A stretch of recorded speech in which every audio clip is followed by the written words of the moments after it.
Hi everyone, welcome to Tom's Man Shed. Right, welcome to part 2 of installing some extra gauges, mainly temperature gauges, in my Grinnall Scorpion Kit Car. So it does apply to any other kit car or bike or whatever this, so it's not just specifically for the Scorpion, but that's what I'll be showing it installed in. Now, I've already made part 1 showing a voltmeter and USB charger and couple of other things I skimmed over in part 1, which is up here. Now, it was going to be a 2-part video, this part 1 and this part 2, which was going to be about this temperature gauge, and then tagged on to the end of it all the extra buttons I fitted a few years ago and information about the brake light, how to put a new brake light switch in, and the fuse box I put in, and so on. Now, I've already filmed that bit while I've been waiting for this water temperature gauge to arrive, and I've realised that that is 40 minutes long in itself. So I'm pretty sure, well, I'm definite, this is going to have to be a 3-part sort of series. So this is part 2. I'll be releasing that part 3 after this. So I'm filming this first and uploading it, and then I'll put part 3 out. So what this is about is, like I say, you saw in my last video where I put a voltmeter and a USB charger in and an air temperature gauge giving me a reading of the air temperature once the fan comes on that is under the nose cone, and one in fresh air. But obviously that's more just a bit of fun for me. It's not really that important. What's important is the temperature of the water. Now, the Scorpion has got a water temperature gauge. It's original Smith's, the old traditional water temperature gauge, fed by a sensor at the engine. But being just a normal sort of needle, it is quite vague. It hangs around halfway, which is great, about 90 degrees. But I just wanted to check what the actual temperature was more accurately in the water system. So I've got myself this. First of all, I'm going to put it in. You'll see this, me installing it shortly. Under the nose cone of the Scorpion, like I say, where you'll see when I do it, there is a bottom radiator pipe, an aluminium radiator pipe that comes out. So I'm going to chop that down a bit, put this in, this little manifold here, and as you can see in the top of there, it's threaded, ready for the sensor. So let's just have a quick look at that on eBay now, them 2 items I bought. One off eBay, one off Amazon. So this is the one I bought off Amazon, the tube. Yeah, just a piece of silicon tube basically in all these diameters. If you're putting it in the same place as I did and it's on a Scorpion with the same alloy pipe diameter as mine, it's the 25mm one you want. So yeah, $7.69 for a tiny piece of 3 or 4 inches long piece of silicon. Seems a bit much, but there wasn't any alternative. I could have got, can buy it. The longer you buy it, the longer length of pipe, the cheaper proportional it becomes, but I only needed that much, so that's the one that I got off Amazon. And the actual manifold itself was this one off eBay. Now, I found this a lot cheaper than Amazon. I can't remember what they were on Amazon, but they were dearer than this. This was £6 off eBay, and again, that's what you get. Get 2 Jubilee clips with it. It comes in various sizes. That's the one you want, the 26mm one. And it shows it there. It's got, if you're looking at any others, make sure you get the right size hole in it for the sensor. The sensor that comes with this gauge I'm fitting is that one, 1/8 inch, or 10mm it's also called as well. But they do various size holes in it. For different sensors. So that's the one I got off eBay, and it was pretty quick as well. Tool Store 2018. For eBay it came, within 3 or 4 days, something like that. Now, like I say, the delay in these videos has been while waiting for this. Everything else came sort of like next day or day after from Amazon. This has been a good couple of weeks coming all the way from China. The one I got was this one, and I was prepared to wait because I liked the look of this one. So here it is on Amazon. So first of all, these are, you just type in 12-volt water temperature gauge, and these are the sort of things that come up.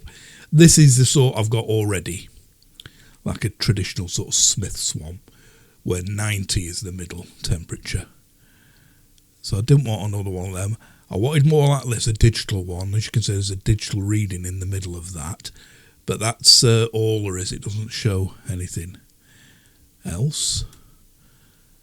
And I scrolled down, I forgot which page I saw it on, and I came across this one. And I like the look of this because similar to the voltmeter I fitted, it gives a good indication at a glance without having actually looking at the temperature readout.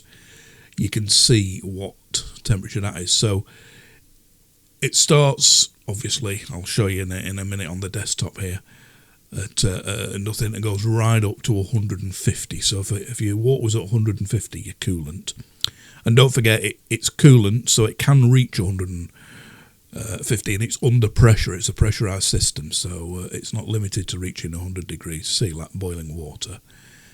And ideally, it should be sort of like round about the 90 mark, which will be middle here.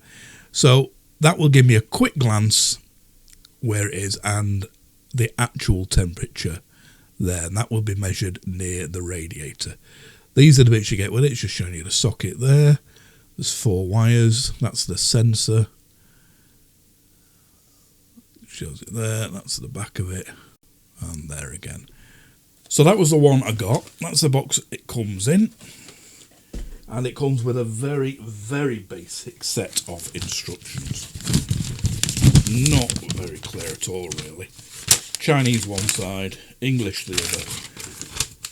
And all these are for the various gauges this company makes, obviously. A boost vacuum gauge, oil water temperature gauge, oil pressure gauge. So this is ours, the oil temperature gauge. So top, the red wire goes to your ignition. See, it's not clear. Red to ignition switch, 12 volt plus. Yellow to ignition switch, 12 volt plus. Obviously, it's a universal socket they use, and on the other gauges, they will feed different things. But you put red and yellow to your ignition switch on, or a permanent live to your battery if you want it that way. But of course, then it would be on all the time. So I'm going to wire it into the ignition. The green goes to the top of the sensor, and then the sensor body itself must be earthed. It may not be earthed through this aluminium housing once it's screwed in, because it's got silicon and rubber each side of that. So I'll run a separate earth from there back to the earth of the car, and then you got the black wire. So I've just panned the camera down so you can see what I'm doing.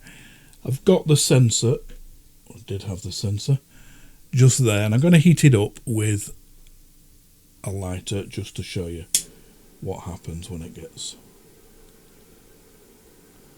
starts getting hot. So you can see it going up now.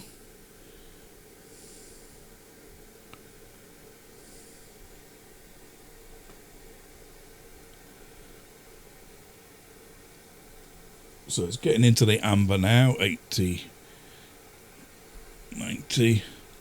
At 100 degrees it will flash. So it's flashing now, and we're into the red sections. So it's going round now. Getting up to 110. I'll leave it there. It goes up to 150. And like I say, above 100 it'll start flashing to attract your attention. Back down to 100 now. So anything sort of in the orange segment is fine. There's 90. That's what I'll be looking for when I'm running it. And there's also, it's hard to see, a little dot where it says volt. That is lit up white. You can vaguely see it white. Okay, so I've frozen the screen and I'm recording the audio for this separately because I hadn't realised until I fitted it and started doing the demo later on. But yes, it's backlit white when it's measuring temperature, but when you first turn it on, that little dot under volt is red, and it is indicating your voltage, and it does that for about 45 seconds, then switches to measuring your water. So there is a delay from turning it on, and that little dot lights up red. Again, poor instructions don't tell you any of these features And like I say, I only discovered it later on doing the demo, as you will see. So we're down to 72 now. If I just wet my fingers, cool it down even more.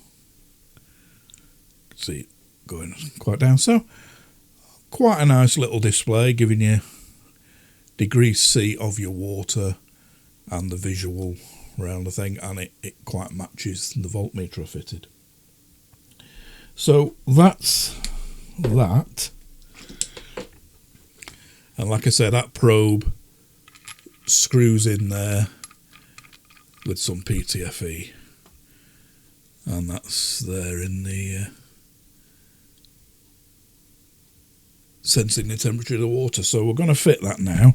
Now the biggest decision is, and yeah, that wiring loom, you can wire that all in, and it's just on a little plug-in there at the back.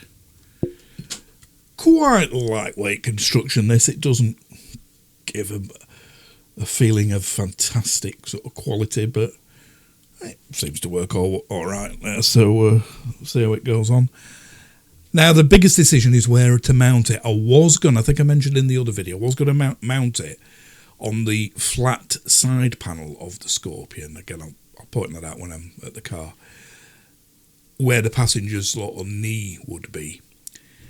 But I have decided, even though that dash is curved, I have decided I'm going to put it there. I've been sat in the Scorpion about an hour now, scratching my head, wondering where to put it, thinking, dare I risk cutting a big hole in the dash? If I mess it up, I've messed it up for good. But I'm going to take that 12 volt meter I fitted in the last video out, and I'm going to put this in that hole. I've measured, and it should be just enough. Obviously, I'm going to have to enlarge the hole because it's like just over 2-inch diameter or whatever this. But I've worked out I'll have just enough room to squeeze this in next to the master power switch, which I'll be showing what that does in the next video. And so that's where it's going to be going now. Okay, it is on, the dash is curved that way, and this is obviously straight here. So if I fit it at an angle like that, there will be a gap underneath, but you're not going to see that gap at all. I've worked out that, I think, is the best place for it. And then I'm going to put the voltmeter, which is much smaller, I'm going to put that over on the right next to the indicator stalk. So that's my plan so far. I get to doing it. It may change, but just thought I'd record this bit first, just showing you the actual temperature gauge itself. Next bit will be fitting it. So, like I say, I will put links to everything I use below. They are Amazon affiliate links. If you do click on them, if you buy anything from that browsing session, whatever it may be, I get a small commission. Doesn't cost you a penny extra, and I just make literally a few pennies out of it. That would be great. If you are going to buy anything from Amazon, click on one of them links, and every little penny helps keep this channel going. Loads of waffling as usual. Let's get to it now and get it fitted. So as you'll remember from part 1, this is where I mounted the battery voltmeter and USB sockets there.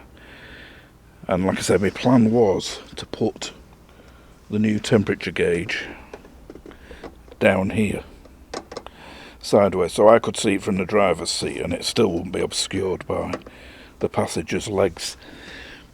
But I've realised that I will be having to look down at an angle from it. It won't be obvious. So what I'm going to do, I'm going to put it here. I've taken that one out. I'm going to enlarge this hole. Yeah, I've worked out there's just going to be enough room to put it there. So what I've done is cut out a circle of paper exactly 52 millimeters in diameter with a compass. I've stuck that on there, and I've done a permanent marker line round there. I'll take the sellotape off now while I hold the paper and continue the line round the top. Okay, so that's the circle. You can see this gap here, there's like a lip at the back of this plate. I've worked out it's just about that thing, so it'll just go in.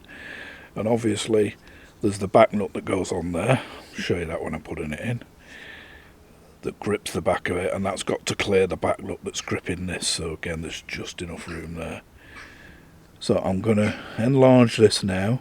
going to cut round there, that line, and then we'll get it in.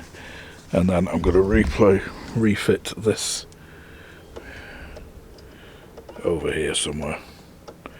Drill another hole over there. I could even put it under there. I haven't decided yet, but... Okay, so I'm squeezing this bit in as a word of caution. If you're planning on putting something in that position on the far right of the dash. Now, the position that I chose, which you'll see later on, right behind there is some sort of metal bracket. And what I found was, pushing that switch in, I'll show you the depth of that switch. I didn't film it at the time, but I'll show you the depth with a picture of it from Amazon. So as you saw in part one, that was the switch I fitted. And if we look at the dimensions of it there, you can see it's 2 inches deep right to the end of the tabs. So it's showing you the measurements there. From the front face to the end of the tabs is 2 inches. And as I just mentioned, behind is a metal bracket of some sort. And I found that it was touching that before it had got fully back. So I thought, oh God, I made a cock up here. I'm never going to be able to fit it. So first of all, what I tried doing was cutting the very back off the thing with a hacksaw. And I was hoping the circuit board and the innards would be quite deep inset, and then I could bend the tabs out from there and still get 2 spade terminals on or whatever. But I found that the circuit board was almost up to the edge. That was giving me hardly any clearance. So what I had to do was just splay the tabs out best I could and solder wires on them, which obviously isn't as deep as a spade terminal. And I found I just had enough clearance and wrapped it all in Kapton tape. Again, I didn't video, but I took a picture of it. So let's have a look at a picture here. You see it's still covered in dust from drilling the hole. But I managed to just about get enough depth. So bear in mind, if you are going to put something there, if I'd have chosen that position for this temperature gauge, I'd have been up What's Its Creek, because there's no way that would have got in there. So yeah, be aware of that. So you can probably see I've just under the dust here. I've started already. It's a circle all the way around there, and I've just got standard sanding disc in my Dremel, and I'm just going to slowly go around.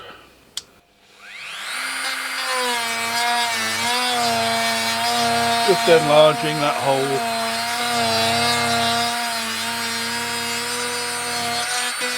Just obviously going to be cutting just to the inside of that line. Do it bit by bit. Obviously it's better cutting it too small to begin with than too big. So I won't film the whole thing, I'll just start again when the hole's done. Okay, as you can see, the hole is now cut. It zips through pretty quick, them sanding discs. It only took about 5 minutes that. Now the problem is, this is the back thing that screws on it. Then spikes go and grip. Push that through your dash first, and then tighten that round it to grip the back of the dash. But it's such a tight fit in here and so close to this screw, and it sort of curves here out, that I just cannot. I've tried and tried and I can't get that on the back. So what I'm going to do is I'm just going to wrap a bit of self-amalgamating tape around there, just to make it a very, very tight fit and push it in.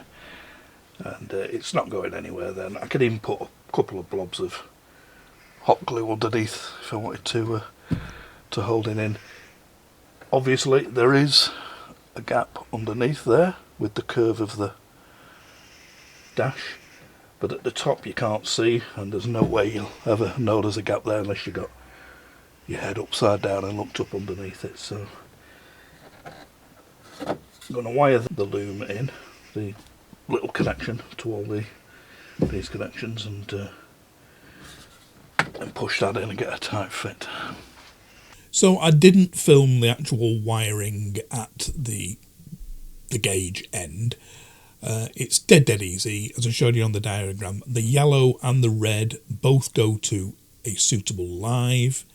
Now, I used a switched live from the accessory position.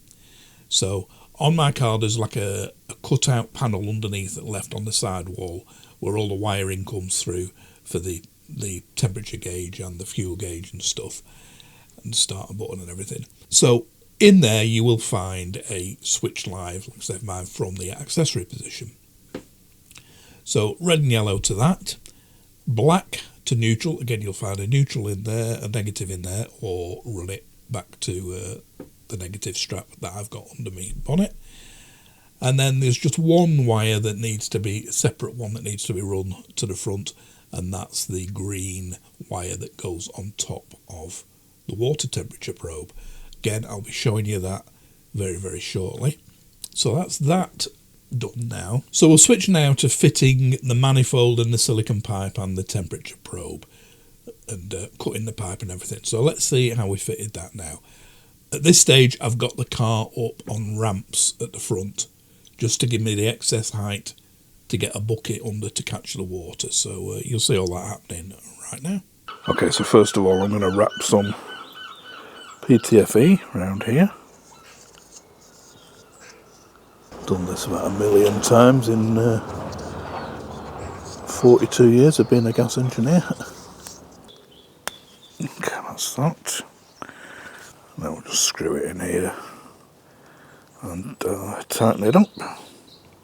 Okay, that's in there now, nice and tight. It seems to be a tapered thread as well, because it tightened up well before the end. Of course, I could have drilled and tapped a hole here in this alloy pipe, saved doing that, but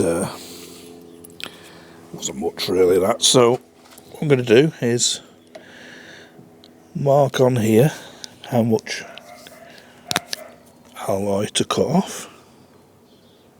So that's the amount we want cutting off, but obviously going to drain it first.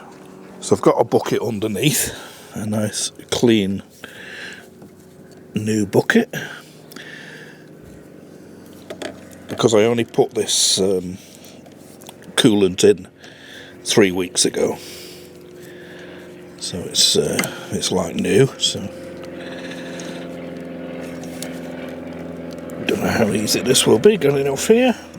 Okay, so it's going to be a lot easier getting it off this stub onto the radiator here. So I'm just brushing off any fiberglass from when I drilled the dash. I will of course be filtering this before I put it back in, but hopefully now this bucket should catch most of it.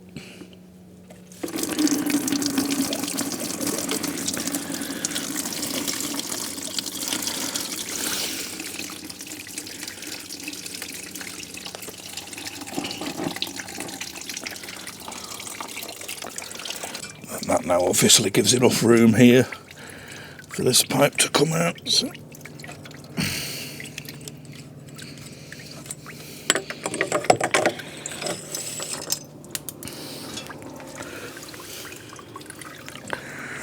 Okay, so it's just a matter of cutting this now down to size on the mark. Okay, so we've sawn this off. Wasn't too impressed with the way that had been cut originally, but it's been on for 26 years now.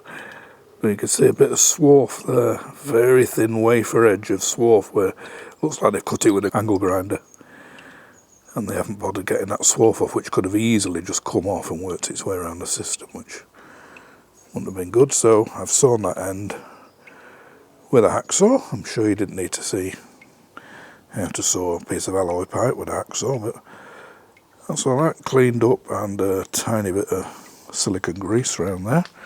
It's just a matter of putting this on. I've got the 2 Jubilee clips there ready, and putting this back in place. Okay, I'm just going to tighten these up now. Okay, so you can see it's all in place now. Jubilee clips are tight. It's just a matter of wiring it up. I'm going to refill it now with the stuff I drained out, so I'm going to filter that water, and I'll show you me doing that. So as you can see, I've drained the vast majority of the coolant and water mix. Like I said, it's only 3 weeks old, otherwise I'd have just let it drain away and put some new stuff in. But it's going to need a bit of topping up with water as well. So what I got the other week, mainly got these for filtering distilled water. Now I'm going to use distilled water to fill it up with, and I've got a great way of getting free distilled water from my tumble dryer. I've got a heat pump tumble dryer, which is heat pump and condensing. So any condensing tumble dryer, if you've got one, that water it condenses out is distilled water, as I prove in a little experiment up here. If you want to check that out with proper strips for hardness of water and that, just to prove it is distilled, that's another video I made. So I've got a free source of distilled water for topping up batteries and stuff like that, so I might as well use that to top this up. Now I bought recently these. It's a little foldable silicone funnel and 150 of these filters. Now they have in the end, I don't know if you can see, it's a very, very fine mesh. Just about see the mesh there, I'll zoom in. But it's a very, very fine mesh, ideal for filtering out the distilled water from the tumble dryer, which still has some bits of fluff in it and that. Paint, whatever. So I'll show you on Amazon where I got them from. This is them. As you can see, all the details are here.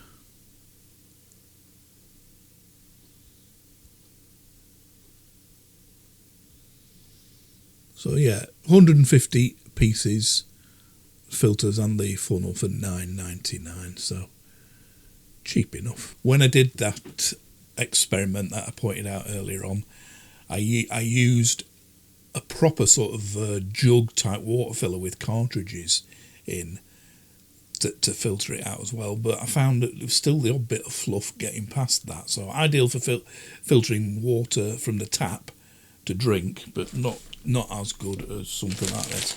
And as you'll see, these are very, very effective. So let's have a look at me using it in action now. Just getting some water to top it up. And yes, I do know, or I didn't at the time, but I know now since watching the video, that I'm spilling half of it out this side. So trouble doing it all on my own. It's a two-person job, this really, but...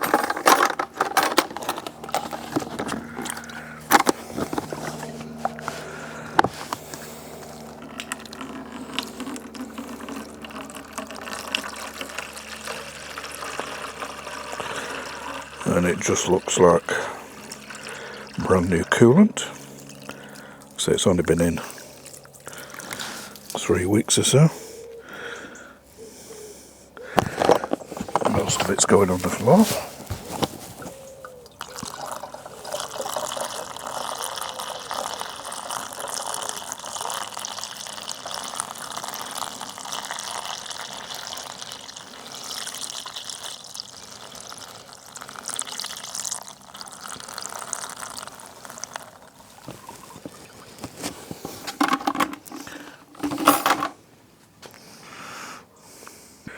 And I don't know whether you can see or not there, but it's done its job. There's bits of crud there in the bottom. So it's just a matter of putting it back in now. So remember, when you're filling it, this is where you fill it from, this cap here, not the expansion tank. Just don't pour it in there. That is what the name suggests. It's purely for expansion. So if once the engine gets really, really hot or it overheats, there's a thing opens up in here thermostatically, lets water down this tube into your expansion vessel, and then when it cools down again, that sinks down and the suction sucks it back in. So that's all that's for. There should be about just that much in there. There's a minimum and a maximum line on it. Just fill it above the minimum. But this is where you top up any water if you need to. Next I bought that new cap last month. Sometimes you have to rock the car, sort of jack it up in the middle on 2 axle stands at the centre of gravity and rock it backwards and forwards to get the water to fill up, but it's always seemed to filled pretty well for me.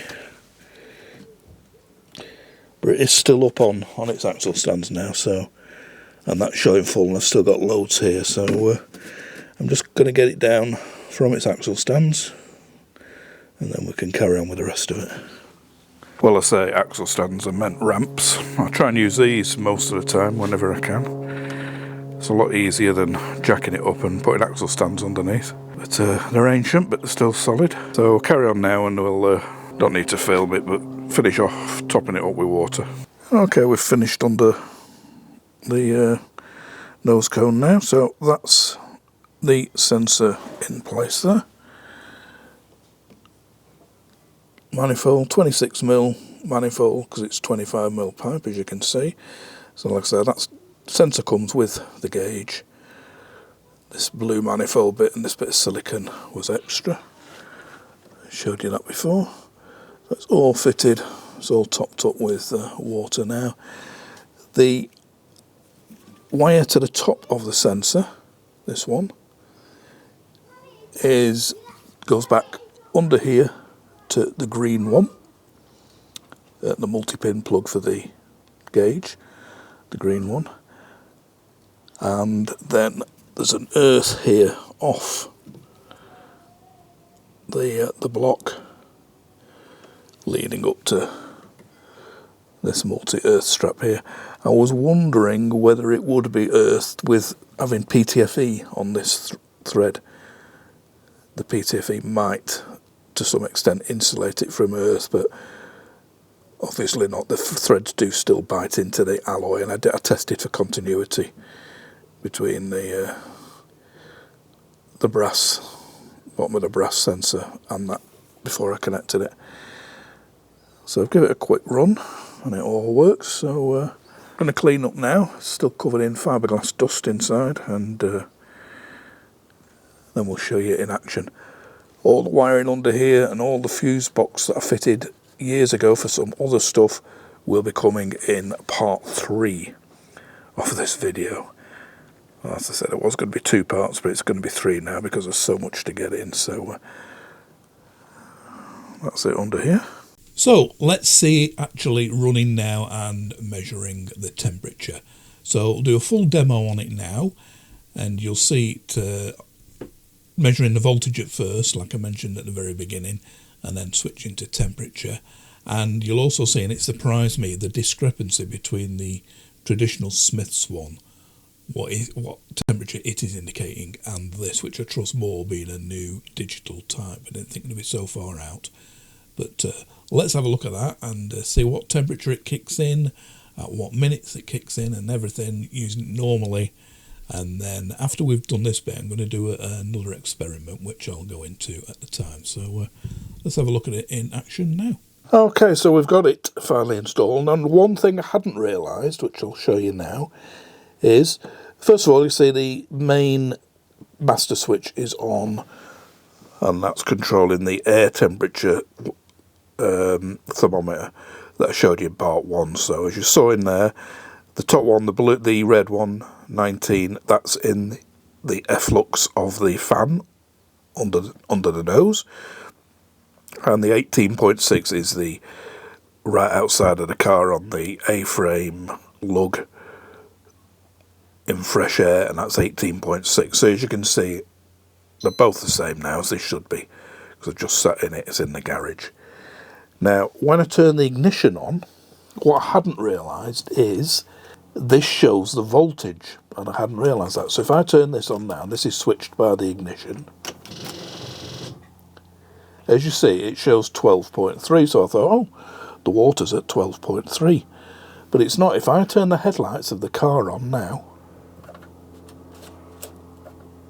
you see it's dropped to 11.7. 12 volts. Engine's not running now, of course. 11.6 volts as I turn these on and off. And again, if I turn the fan override on, so it's showing the voltage when you first turn on, which I suppose is quite handy. So turn it on, showing 12 volts. I'll start the stopwatch.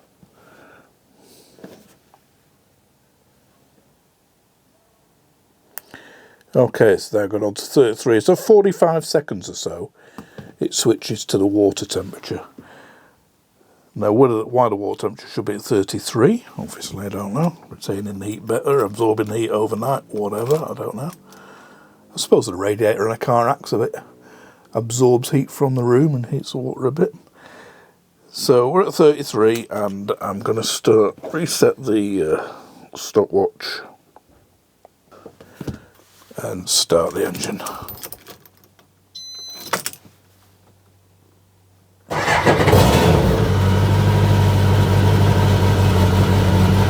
Okay, so I'm going to now let it run.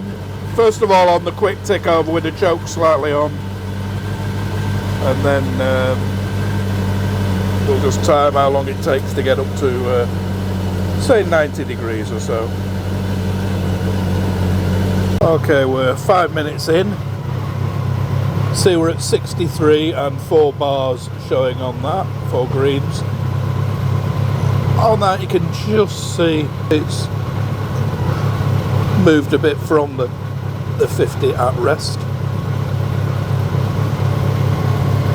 And again, the air temperature, not much difference, but the red one is creeping up because it's obviously above the radiator. But the fan hasn't come on yet. Lights aren't on. So that's 6.5 minutes in. Okay, so we're now 11.5 minutes in. As you can see, we're on to 2 ambers now and 82 degrees. And yet on the conventional Smith's gauge, just showing it at 70. So if you take it, 50s there, 90s there, so that's going to be 70. And yet it's actually 83. Now, of course, that is measuring the temperature at the sensor in the engine, which will be the original one, so how accurate it is I don't know, and it's at the engine. This is the new one measuring it at the radiator.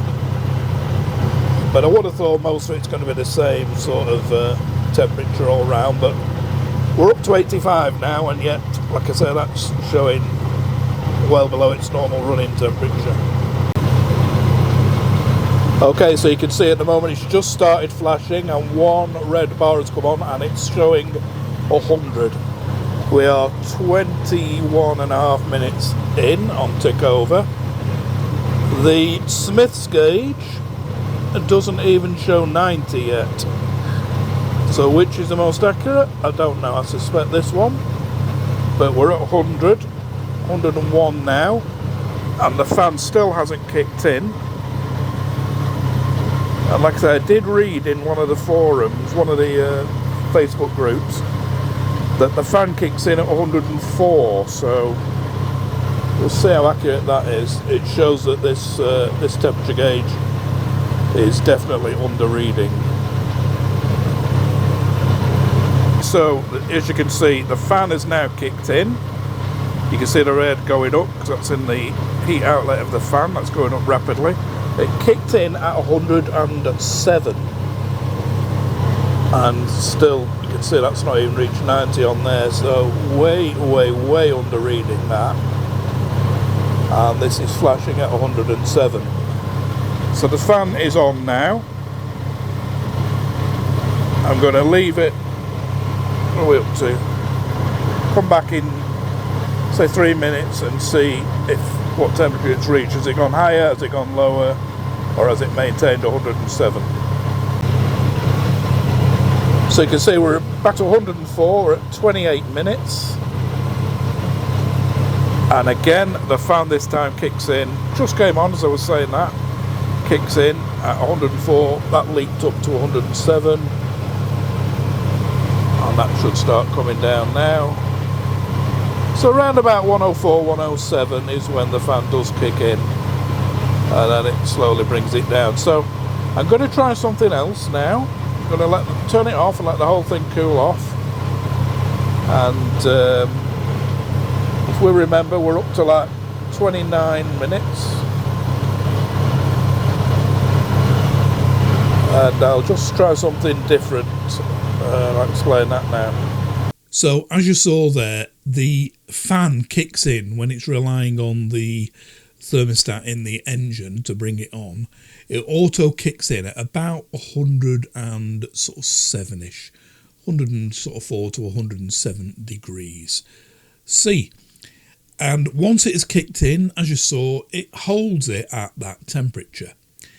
Now, evidently, from Googling and everything, 107 or so is still okay. We're not in the red segment of the gauge or anything, and it's evidently an okay temperature. And as you saw by the Smith's gauge next to it, it's still sort of like below the 90, but that's miscalibrated, I think. But from past experience, many years ago in France, when things were extremely hot and the battery was getting overheated and that, it would be good to keep things even cooler. So what I thought I would do in this bit is put the manual override, the fan override switch on, which I will be going into in more detail in the next part of this, part 3. But I've rigged up this fan override where I can manually put the fan on at any time I like. And what I thought I'd do in this is put the fan on as soon as the temperature gauge shows the first amber segment, which is 75 degrees. So if I click it on at that, so in real life, say I was in a traffic jam in an absolute hot summer's day, in static traffic, surrounded by trucks, like I was when I had all this problem and originally set this lot off. And it's the worst possible scenario, no air going through the thing. It'd be great to put the actual fan on then. So what I'm going to do now is manually turn the fan on the fan override at 75 degrees C, and then run the engine for about another 20-25 up to half an hour time, and see what that can maintain the temperature at. See if it's any lower than 104, 107 degrees. So that's what I'm going to do now, and I've taught you all through it in this. So let's see that now. Okay, so we can see we've just reached 75 in the first amber light on there.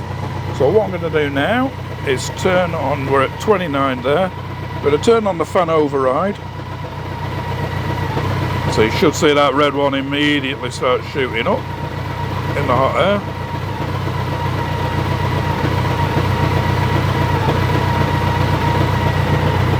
And we're just going to keep it running now for another, so we're at 4 minutes. I'm going to let that run for about half an hour. So I'm going to come back in 30 minutes, 26 minutes, something like that. Get it up to half an hour and see if this can maintain a lower temperature at the 104 to 107 that it maintains when the fan is left to kick in on its own. Okay, so as you can see, we're up to 29 minutes now, so near as damn it, half an hour, and we're just at 93. We've just got 4 amber bands lit up, so we're not anywhere in the red yet. Another amber before that happens, and 93 now. If you remember before, after half an hour, we'd got to 107 or 105. So a good 15 degrees lower by keeping the fan override on all the time. So yeah, that's what I'll be doing. As you can see, that temperature there is holding at sort of 57.5, so it's a constant stream, and we're still at 93. So yeah, you could be in a traffic jam for half an hour and still be okay. That's the voltmeter. If I rev it, you should see it go up even more.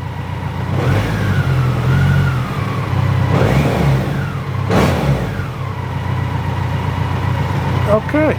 So there you have it. It proves that having that accurate display of temperature with a digital reading is quite handy when you're doing all these experiments. If you're just relying on that needle, it's not accurate enough. You're not going to get these spot on temperatures. So I'm just reminding myself what happened. So when we leave it to the thermostat at the engine, to bring the fan on automatically, it kicks in at 107 degrees. And remember, this is 107 degrees centigrade. And if you're wondering how you can get hotter than boiling, it's because the system is under pressure. When it's under pressure, you can get higher temperatures, and it's a coolant mix. It's not just water. And it reached 107 after like 23 and a half minutes. And when the fan kicked in, it maintained it at 107, 104-ish. And even half an hour, it was maintaining it at that temperature. But when we put that override on, as soon as it reached 75, it maintained 93. So a good 15 degrees lower, maintaining that temperature. So I could be in a traffic jam in a hot day for half an hour, and it's highly unlikely you're going to be in. You'd turn your engine off, let it cool down. But if you were leaving it running, and it's still at 93 degrees with that override on, so that is extremely handy to have.